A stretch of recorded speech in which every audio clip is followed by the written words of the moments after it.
अस्सलाम वालेकुम। जमात नवम मजमून जुग्राफिया सबक नंबर 9 तिजारत हिस्सा 3 उर्दू प्लस चैनल पर हम इसका मुताला करने वाले हैं। हिस्सा 1 में हमने तिजारत किसे कहते हैं उसको समझने की कोशिश की। हिस्सा 2 में हमने तिजारत की किस्में उसका मुताला किया है। और ये जो सबक है आपकी दरसी किताब के सफ़ा नंबर 67 से 74 पर मौजूद है। इस वीडियो में जो है हम बैनुल अक़वामी तिजारती तंजीमों का मुताला करने वाले हैं। बैनुल अक़वामी, जैसे कि मैंने आपको पिछली वीडियो में ही समझाया था कि एक मुल्क से दूसरे मुल्क होने वाली तिजारत, तो ये तंजीमें होती हैं, एक ग्रुप होता है। ये तंजीमें किस तरीके से काम करती हैं इसका मुताला हम करने वाले हैं। बैनुल अक़वामी तिजारती सरगर्मियां मुकामी तिजारत के मुकाबले में पेचीदा होती है, मतलब मुश्किल होती है। आपने देखा होगा कि एक मुकाम से दूसरे मुकाम जो है सामान भेजना लाना जो भी है, फरोख्त करना खरीदना आसान होता है, लेकिन एक मुल्क से दूसरे मुल्क में अगर वही सामान को भेजा जाए, बरामद या दरामद की जाए, तो ये बहुत मुश्किल काम है।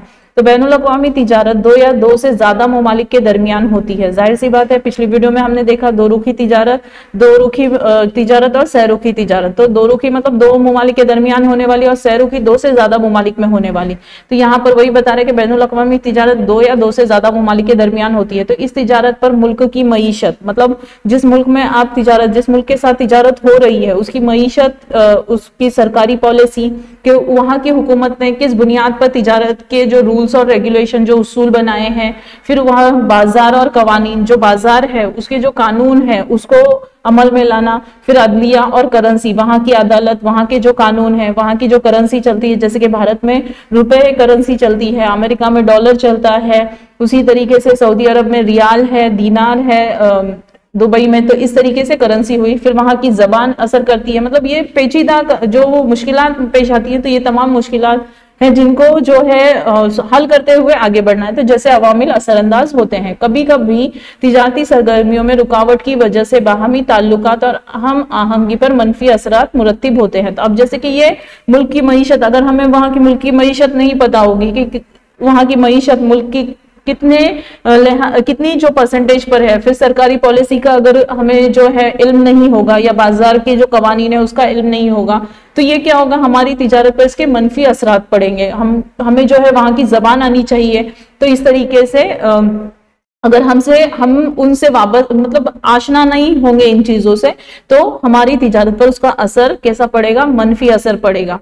नेक्स्ट आता है कि इनसे बचने के लिए बैनुल अक़वामी माशी और तिजारती तंजीमों के क़याम की जरूरत पेश आई। अब जब ये मामलात हो रहे हैं, अब तिजारत पर मनफी असर हो रहा है इन तमाम चीजों से, इसलिए क्या किया गया कि माशी और तिजारती तंजीमें कायम की गई। माशी मतलब क्या होता है कि पैसों के लिहाज से वो तंजीमें मदद करती हैं, तिजारती एतबार से वो तंजीमें मदद करती हैं। इस तरह से मुख्तलिफ माशी सतह के हामिल ममालिक में होने वाली तिजारती सरगर्मियों को आसान और मबनी बर इंसाफ रखने के लिए कुछ बैनुल अक़वामी माशी तंजीमों का क़याम अमल में आया। अब जैसे कि तंजीम में मैंने कहा ग्रुप, तो ये ग्रुप जैसे कि आपको यहाँ वर्ल्ड ट्रेड ऑर्गेनाइजेशन और ब्रिक्स के बारे में बताया गया है तस्वीर में, तो ये तंजीम है। तो ये क्या होता है कि आप देख रहे हैं B for Brazil, R for Russia, A for India, C for China और एस फॉर साउथ अफ्रीका। इस तरीके से ये ममालिक एक ग्रुप में मिलकर क्या करते हैं, काम करते हैं। और ये जो ग्रुप के लोग हैं, ये जो ग्रुप के मेंबरान हैं, वो एक दूसरे की तिजारती तौर पर, माशी एतबार से, तिजारती एतबार से एक दूसरे की मदद करते हैं। तो वही कह रहे हैं कि होने वाली तिजारती सरगर्मियों को क्या किया जाता है, आसान किया जाता है। और दूसरी बात जो है बैनुल अक़वामी माशी तंजीमों का क़याम इसी पर मतलब जो तिजारत की जा रही है उसका जो मुनाफा है अच्छे से मतलब ज्यादा से ज्यादा बड़े पैमाने पर हासिल किया जाए, इंसाफ के साथ हासिल किया जाए, इसलिए तंजीमों का क़याम जो है अमल में आया है। ये तिजारती तंजीमें बैनुल अक़वामी तिजारत में इजाफे और सहूलतकारी के लिए काम करती है। अब जैसे कि क्या करें, बैनुल अक़वामी तिजारत में इजाफा, जाहिर सी बात है अगर हम कोई भी चीज कर रहे हैं, बिजनेस कर रहे हैं, तिजारत कर रहे हैं, तो हमें यही चाहिए कि वो ज्यादा से ज्यादा हमें क्या करें, मुनाफा दे। तो ये जो तंजीमें हैं वही काम करती हैं कि जो भी ममालिक उस तंजीम के मेंबर हैं, उनकी जो तिजारत है वो बढ़े और उनको सहूलत हो तिजारत करने में। जैसे कि जबान की मुश्किल आ रही है, कवानीन की, दूसरे मुल्क के कानून की या करेंसी की मुश्किल आ रही है, तो ये उनमें आसानियां पैदा कर देते हैं। तो इनमें से कुछ माशी तंजीमों के हम मालूमात हासिल करेंगे, जैसे कि आपको जदोल दी गई है आपकी दरसी किताब में। तो बैनुल अक़वामी तंजीम का नाम बताया गया है, रुकन ममालिक की तादाद और निशान इम्तियाज है, सदर दफ्तर यानी मुल्क, किस मुल्क में उसका सदर दफ्तर है, मकासिद और जिम्मेदारियां। तो सबसे पहले आपको जो तंजीम बताई गई है वो आलमी तिजारती तंजीम है, जिसको वर्ल्ड ट्रेड ऑर्गेनाइजेशन कहा जाता है। उसका निशान इम्तियाज इस तरीके से है, जिसे हम लोगो भी कहते हैं, और जो मेंबरान की तादाद है, जो ममालिक इसमें शामिल है, ये 164 है और इसका जो सदर दफ्तर है वो जिनेवा स्विट्जरलैंड मुल्क में है। तो बैनुल अक़वामी तिजारती उमूर के लिए प्लेटफॉर्म फराहम करना सबसे पहला उसका मकसद है कि बैनुल अक़वामी तिजारती उमूर जो भी काम है तिजारत के ताल्लुक से उनको एक प्लेटफॉर्म देना, फिर तिजारती तनाज़ात को हल करना या जो भी मसला मसाइल है ममालिक के दरमियान उनको हल करना तिजारती ताल्लुकात से। उसके बाद आता है मुल्कों की तिजारती पॉलिसियों पर नजर रखना, जो भी तिजारती पॉलिसियां मतलब बदलती रहती हैं उन पर नजर रखना और जो ममालिक है उनको आशना करवाते रहना।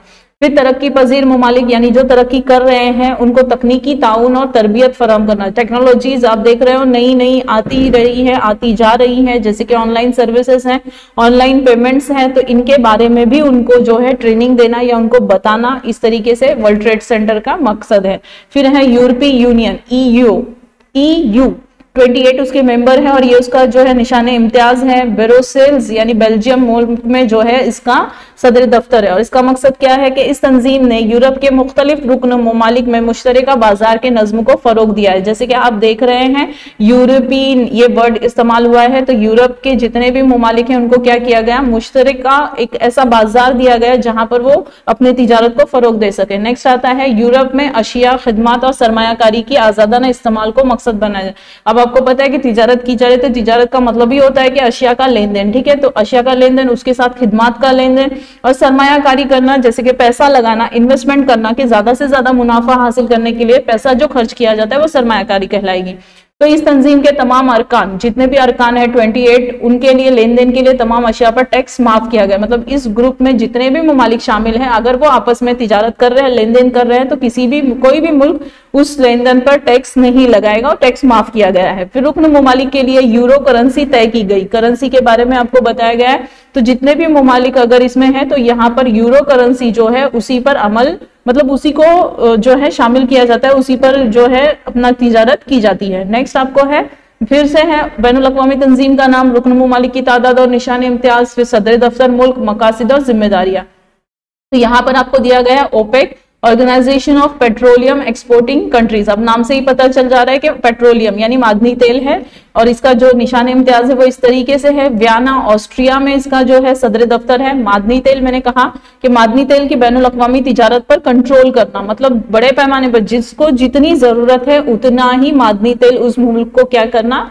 मुहैया करवाना। फिर रुकन ममालिक में तेल की पैदावार और कीमतों की निगरानी करना, ऐसा नहीं हो कि बहुत ज्यादा बड़े पैमाने पर तेल की पैदावार और भी हो रही है, मतलब भेजी जा रही है, बरामद दरामद हो रही है और कीमतें भी जो है आसमान छू रही है, ये भी नहीं होनी चाहिए। तो उसको भी कंट्रोल में करने का काम जो है ओपेक का है।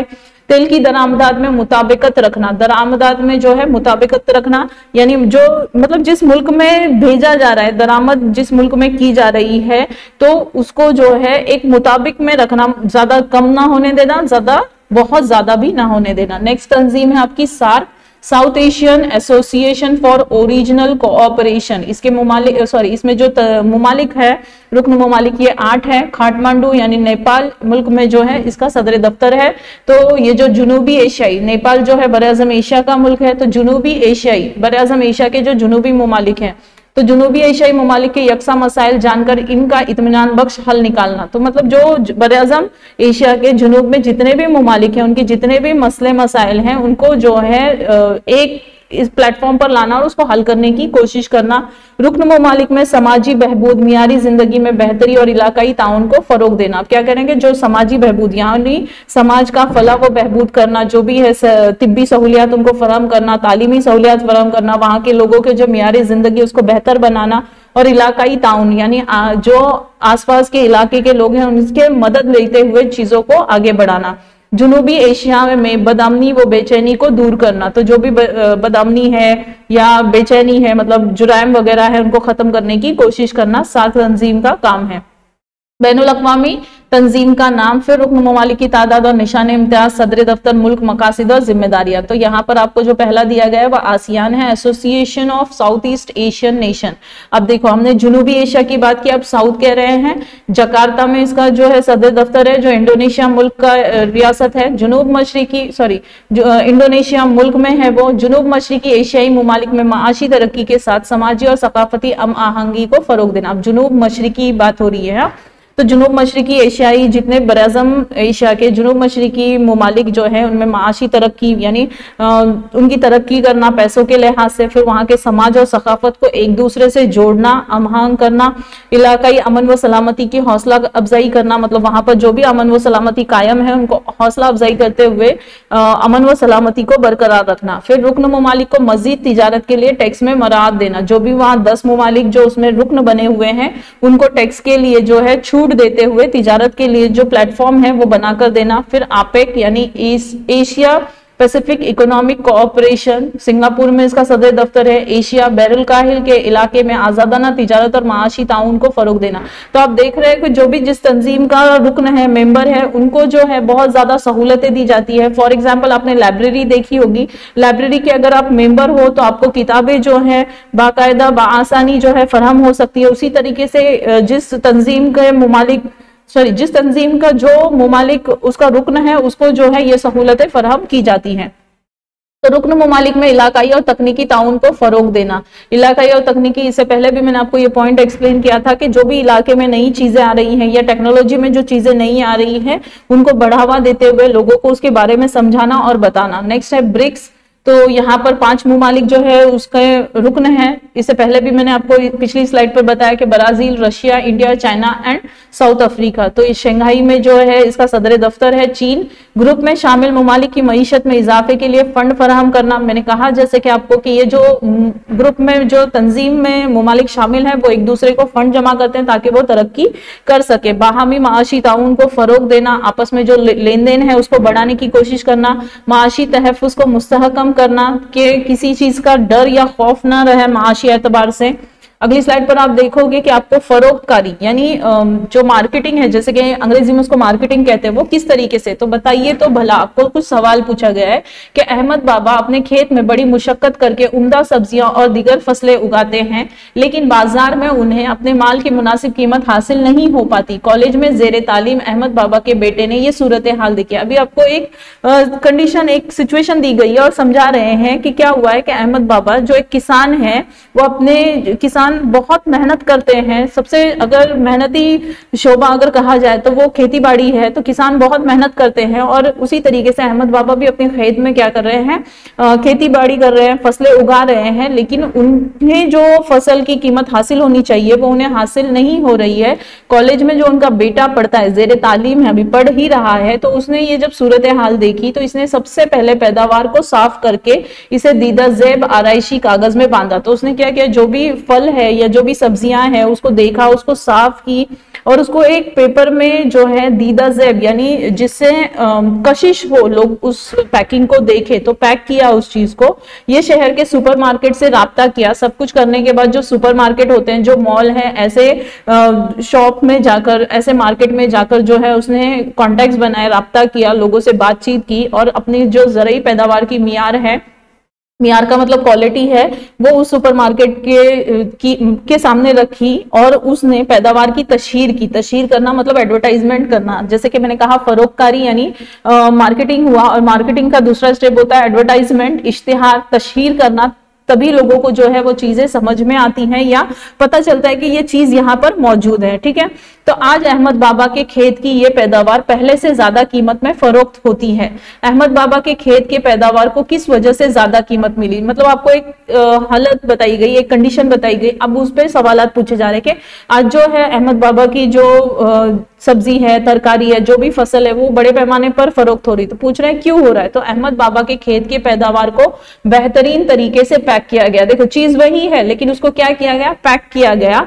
इस पैदावार की इश्तिहारबाजी की गई, एडवर्टाइजमेंट किया गया और लोगों को पता चला कि इस मियार की, इस क्वालिटी की चीज यहाँ पर मौजूद है, फिर इसलिए उसकी कीमत क्या हुई, ज्यादा मिली। तो इसके लिए अहमद बाबा के बेटे को क्या करना पड़ा, तो अहमद बाबा के बेटे ने पैदावार को साफ करके दीदा ज़ेब और आराइशी कागज में बांधा, मतलब पैकिंग उसने इतनी अच्छी की जिसकी वजह से वो चीजें क्या हो रही है, महंगे दामों में बिक रही है। अपने आसपास के किसानों की ज़रई पैदावार को ज्यादा कीमत दिलवाने के लिए आप क्या करेंगे? तो खेती के पैदावार के दीदा ज़ेब तरीके से पैकिंग करेंगे, मतलब जो भी पैदावार आपको हासिल हुई आप भी उसको साफ करोगे, एक अच्छे से पेपर में रैप करोगे, पैक करोगे, ताकि लोग जो है कशिश मतलब उस पैकिंग को देखते हुए वो चीजों को क्या करें, खरीदें। सेकंड क्या करोगे कि खेती की पैदावार के बेहतरीन तरीके से इश्तिहारबाजी, एडवर्टाइजमेंट करोगे। आपने देखा होगा कि जो एडवर्टाइजमेंट होती है, इश्तिहारबाजी होती है, उससे भी लोग क्या होते हैं, चीजों को खरीदने की कोशिश करते हैं। अब आता है जुग्राफियाई वजाहत। किसी भी माल के मुनासिब पेशकश को अहमियत हासिल होती है। जाहिर सी बात है, आपके पास अगर कोई चीज मौजूद है, अगर आप उसको लोगों के सामने बेहतर तरीके से पेश कर रहे हो तो उसको जो है अहमियत हासिल होगी। लोग का क्या बनेगा, वो लोगों के कशिश का मरकज बनेगा। लोग उसको देखेंगे, समझेंगे और खरीदने की कोशिश करेंगे। माल की कीमत, इसके मियार का मतलब होता है क्वालिटी। आप देखते हो, बाजार में जाते हो तो उसकी क्वालिटी देखोगे, चीजों की उसकी दर्जाबंदी और इसकी पेशकश की बुनियाद पर तय होती है। तो तीन चीज आपको बताई कि कीमत किस तरीके से तय होती है। सबसे पहले तो उसकी क्वालिटी, आप जाते हो दुकान में तो आपको 3 से 4 क्वालिटी किसी भी चीज की बताई जाती है, उसकी दर्जाबंदी की जाती है, मतलब ये फंक्शन इसमें मौजूद है, ये फंक्शन इसमें मौजूद नहीं, कोई भी चीज हो, कोई भी क्वालिटी हो। फिर इसकी पेशकश की बुनियाद पर, मतलब एडवर्टाइजमेंट जो की जाती है या नुमाइश में अगर वो रखा जाता है तो उसकी बुनियाद पर क्या होता है, उसकी कीमत तय की जाती है। तो अहमद बाबा के ज़रई पैदावार से मुताल्लिक इन बातों की कमी थी, जिसे इनके बेटे ने बर वक्त महसूस किया, इसमें तब्दीली की। देखो, आपने देखा होगा जो सब्जी मार्केट होता है, वही सब्जियां सब्जी मार्केट में भी मिलती है, वही सब्जियां सुपर मार्केट भी मिलती है। लेकिन सुपर मार्केट में या मॉल में मिलने वाली सब्जियां या सड़कों पर मिलने वाली सब्जियों में आपको फर्क नजर आता है, ठीक है। तो और आपने देखा होगा कि सुपरमार्केट और मॉल में जो सब्जियां मिल रही हैं उनके दाम बढ़े हुए होते हैं बनिस्बत, अगर हम कंपेयर करते हैं तो सड़कों पे जो सब्जियां मिलती हैं उनके, है ना। तो इस तरीके से, तो ये कमी को जब अहमद बाबा के बेटे ने देखा तो उस पर उसने काम किया इस तरीके से, और वो उसकी जो कीमत है वो बड़े पैमाने पर हासिल होने लगी। इस तरह सनती माल या ज़रई पैदावार में मुताल्लिका तदाबीर इख्तियार करने पर ग्राहक की नज़र में माल की उकत बढ़ जाती है, जिसकी वजह से माल की मुनासिब कीमत मिलती है और ऐसे माल के तलब में इजाफा हो जाता है। जैसे कि हमने अभी एग्जाम्पल दिया सुपरमार्केट का और मॉल का, तो वहां पर जो माल रखा जाता है वो दीदा ज़ेब और साफ कर कर रखा जाता है, जिसकी वजह से उसकी कीमत क्या हो गई, बढ़ गई। मतलब जो उम्मीद थी कि हाँ ये कीमत इसकी मिलनी चाहिए, वो कीमत उनको क्या हो रही है, हासिल हो रही है। नेक्स्ट स्लाइड पर आपको है अमल कीजिए। तो यहाँ पर आपको जो है कुछ जदोल दी गई आपकी दरसी किताब में कि इस्तेमाल की जाने वाली शय का नाम, कंपनी का नाम, मालूमात का जरिया।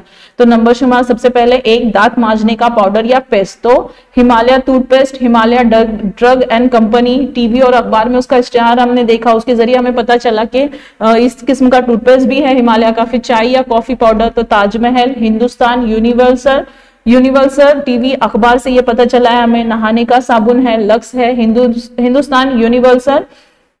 टीवी और अखबार, बालों का तेल, पैराशूट कंपनी है। टीवी और अखबार से हमें पता चला कि पैराशूट जो है बालों का तेल है। फिर बिस्किट है, बोरबोन ब्रिटानिया कंपनी का है। टीवी और अखबार के जरिए जो है हमें इसकी खबर या इसकी मालूमात हासिल होती है। तो आपने जिस शय के सामने इसका ब्रांड लिखा है, अब ये बताइए कि आपको या आपके खानदान के दीगर अफराद को ऐसा क्यों लगा कि इस ब्रांड की शय इस्तेमाल करना चाहिए। इस मालूमात का तहरीर कीजिए। देखो, हम जब बाजार में जाते हैं तो हम कंपनी वाली ही चीजें लेकर आते हैं। क्यों?